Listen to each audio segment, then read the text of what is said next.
Welcome to Solo Sailing with Trev White. Tonight I'm going to talk about sailing from Tanna Island to Port Vila and stopping at the island of Erromango. It's a little island. It's only about 25 miles north of Tanna Island in the Vanuatu Peninsula. It's a beautiful little spot. It's mainly treed and has a good-sized population, but I think there's only 3 cars on the whole island. So it's unusual in the fact that there's so few vehicles. It is quite mountainous, but civilization and industry is coming to it slowly but surely. There is an airstrip. However, I never got to see the airstrip. I sailed into Erromango, and we left Tanna Island, to the north of Tanna Island, in the vicinity of the Blue Cave, sailing north to Dillon Bay. So it's only about a 25 nautical mile sail. I think it took us 5 hours. And the Southeast Trades were in, so it was a pretty easy sail, on all accounts. We just left. I'm not even sure we put up the main. I think we just cruised on the head sail. It was a very cruisy sort of day. It was, lightly clouded, mainly sunny. And, we just cruised across. We maintained, 5 or 6 knots the whole way. And, it's a sort of sailing that everybody loves. Just cruisy downwind sailing. But as we got into Dillon Bay, we had to turn on the motor and motor up, because the wind was coming off the bay. But it's a big bay and it's really well protected. So we got up there about 2 o'clock in the afternoon. We motored right up into the river. There's a river in the mouth of the bay. And I think we motored into about 3 metres of water. So 3 metres at high tide. 3 metres at low tide. Put the pick down, and we were probably about 200 metres off the beach. So it was, shallower than I would normally anchor, but it was a really protected bay. The tides were good. We'd been there before, and I felt very comfortable in that spot. So got the pick down, and we've only been there probably 30 minutes, and a chap like David, who runs the Dillon Bay Yacht Club, came out and he greeted us, invited us to his yacht club, invited us to go on a tour, and he also did meals and other excursions. So that was pretty cool. Just came out in a small outrigger canoe, as a lot of the locals do. But it was a beautiful spot, so we just chilled out. And then later that afternoon, we went in and met David and visited the yacht club. And, it's a beautiful piece of work that he's done. He's used a lot of river rock and coral and a small amount of cement to build essentially a 2-story building, which he calls the yacht club. And, it's quite impressive. He's been there obviously a number of years, been developing this. And, we spent some time with him and his wife and his grandchildren. And then we arranged to go for a tour the following day. So we just went back to the boat, chilled out. And the following day we came in and about 10 o'clock in the morning, I think we met him on the beach. And, he was taking us for a tour of the village and the gardens, the river. So it was a Saturday, so the kids were off school. And we walked through the village and getting a bit of a lowdown on how everything worked and what was there. And there was a New Zealand company developing a sandalwood industry, which I think sandalwood has been mined in Vanuatu for hundreds of years. But they're developing, a sandalwood industry there on the island, which, I don't know whether it's good or bad, but time will tell. But it gives the locals some employment opportunities. And I think they're actually going to try and put their own processing plant in there where they get the essential oils from the sandalwood and then send that off as a product, which I think is good. If you can get the secondary processing in, that's better than just chopping down the timber and sending it off. But we checked out the schools and we checked out the village, and there's not a lot there. There's a nurse's station, there's a shop, neither of which were open. There was no food or anything left in the local shop. They've run out of food. They haven't had supplies in a couple of weeks when we were there. It's only a small spot, and it's dependent on weather and whether the supply ship comes. But like all parts of Vanuatu and many of the islands in the Pacific, all the locals have gardens. They have extensive gardens. They have the ability to fish. They all generally have pigs.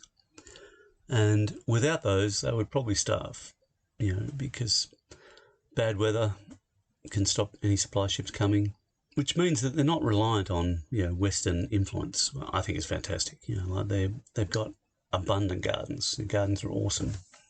And they produce enough food in those gardens to survive on. And they get enough protein out of the ocean and from pigs to be healthy. So that was really awesome to see the extent of the gardens. And they put a lot of work into their gardens, maintaining the gardens. And I guess over many, many years, they've established that the gardens are critical to their survival. And they put a lot of importance in those, which I think is essential. But, we got shown through his gardens, and he maintains a garden with his brother. And then we went up to the river, and the kids were swimming in the river, so we had an opportunity just to chill out and go for a swim with the river, in the river with the kids, which was pretty cool. And, it's a reasonably fast-flowing river. It's quite a large river, probably 20 metres wide. Not in the monsoon. It was, in the dry season. So in the monsoon, I imagine this river would be absolutely raging. But, it's definitely a perennial river, and it had a good flow, and there was good water source. So, the village had, plenty of fresh water. And I think, they're the things I like to see. I like to see these villages where they have, loads of abundant fresh water, and they have, really good produce that they, have no problem surviving. And even though Emungo is not a lot in the way of Western creature comforts, it still has the essentials for life, the things that have allowed these people to live for thousands of years and thrive. And, money, there's not a lot of it around, you can see that, but they do have some money, and they trade, and they, sell produce. Some of them go and work in Australia, New Zealand, and other places to get hard currency, which I think is also great. I like to see, people of the Pacific being able to come to Australia, New Zealand and work and supplement our workforce. These people are grateful for that opportunity. They're happy to go back home to their own countries. They bring something to our economy. They take money back into their economy, and I think it's a great win-win. Both of Australia and New Zealand need, seasonal workers, and people are quite happy to go home and then, spend that money on building houses and buying boats and motors and things like that to make their own lives better, and create little secondary industries for themselves, which I think is fantastic. I'd like to see more of that in Australia. Often we are importing people from other countries which don't have that same sense of the region where we come from. They don't value our values, but these people do. So that's fantastic. But we spent some time there, and then we the next day we went and did the Skull Cave tour with David, and it was only a small couple of caves where some island royalty had been buried. There wasn't many skulls, and it was interesting to see. Whether I would do it again, I don't think so. But it's part of their heritage, and a lot of the islanders there live a very, very basic life.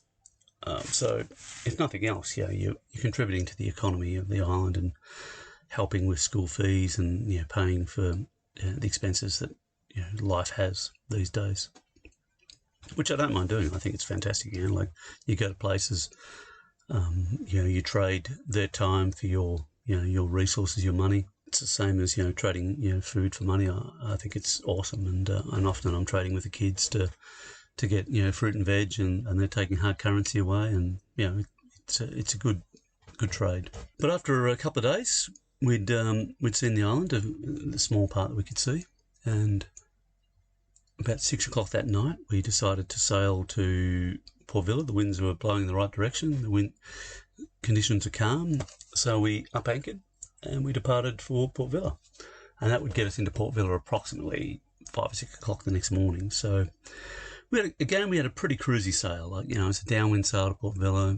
Conditions were calm. A little bit of motoring for the first couple of hours just to get out of the lee of the island and to find the wind again, because the wind had dropped off to nothing essentially. But once we cleared the island, we regained the wind, and we probably averaged 5 or 6 knots the whole night. And I would say it was probably about 5:30, 6 o'clock we were in the shadow of Port Vila. And by about 8 o'clock we were at the leads to Port Vila Harbour. So we came up, dropped the sails, turned on the motor, and we slowly motored in. Again, it's like all places when you're coming into it, you're a little bit cautious, but it's a big city, and in Vanuatu, and they have channel markers, which is nice, and things are they as they should be. So we motored into the main harbour, and then we decided to anchor. So Port Vila is a little bit challenging in that the main harbour is quite deep, and the area to anchor, it's not a huge area, and if there's too many boats, you just can't anchor. They've taken up all the anchoring area. So we went in, and we probably spent, probably the best part of half an hour trying to find a place to anchor, and it wasn't the greatest. We're anchoring in about 18 metres of water, and that was falling away to 30 metres, so had a good 100 metres of chain out. And there were quite a few boats already on anchor, but went down, checked the anchor, and the anchor had dug in and was set. And you've got to be careful in Port Vila. Boats do drag. They drag off the shelf, and the anchor falls away. If you don't have enough anchor out, your anchor's then in just in clear water, and then you drag up to the entrance. And if you're lucky, you'll catch a reef on the entrance.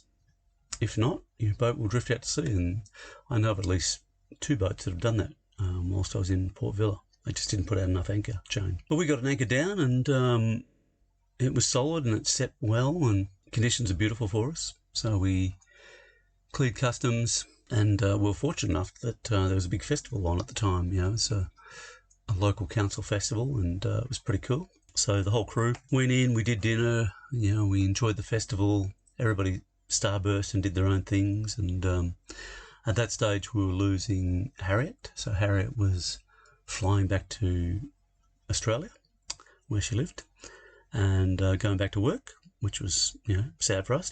She was a great crew member, lots of fun. But yeah, she and Emil went and travelled around the island, and went and saw some things, and I spent a bit of time on the boat, just doing some maintenance, and hung around town a bit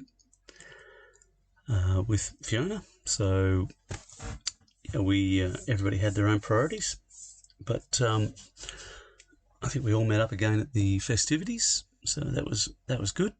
But yeah, when you're managing and owning a boat, you have your first priority is to maintain the boat, make sure everything is good. But it's also great to see the crew get away and explore, and have some fun time. Like often we're sailing, so it's not always fun sailing. Like it can be quite challenging.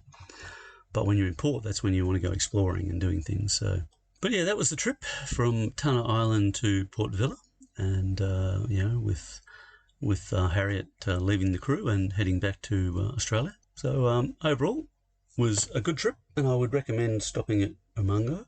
It was well worth stopping at. It's I wouldn't say it's small. It's quite a large island. It feels small in some ways because getting around is quite difficult. You have to sail around or walk, and that's not so easy because there's not a great infrastructure of roads on that island, and there's very few cars. I think the cars are mainly just to get from the airport down to the main village. So yeah, definitely stop there on your way, and it's well worth a visit. So thank you very much. Safe sailing. I'll see you out there.